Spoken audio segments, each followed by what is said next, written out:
Question 6 wants us to do a logistic regression. So really the only thing that's different is that we need to select logistic. So I'm going to type in the data.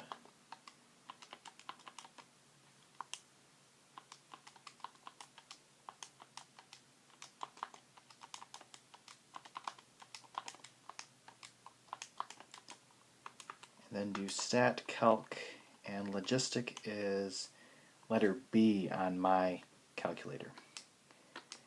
And the logistic regression can take kind of a long time to figure out.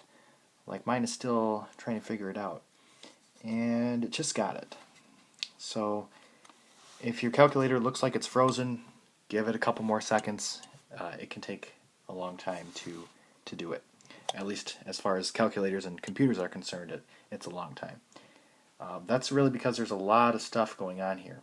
And then it doesn't even give you an R value to tell you how good it is. So with this, my regression is going to be 708.419 over 1 plus 80.123 e to the negative 0.532 t.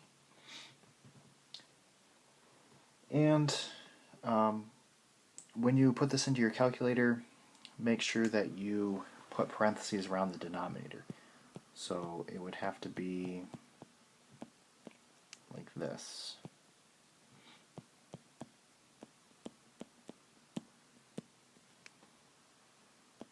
Then if you have the older version of the calculator, you may have to put parentheses around your exponent here as well. But if you have the newer version, then you don't have to. So if you graph this, then your graph is going to look something like this.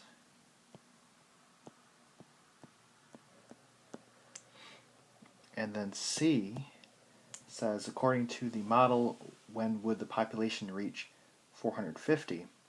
So if you do y2 is equal to 450 and do a calc intersect,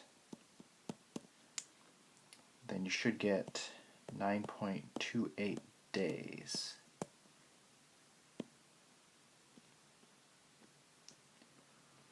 So again, it kind of takes the calculator a little bit longer to calculate the logistic regression, but from there it's pretty much the same.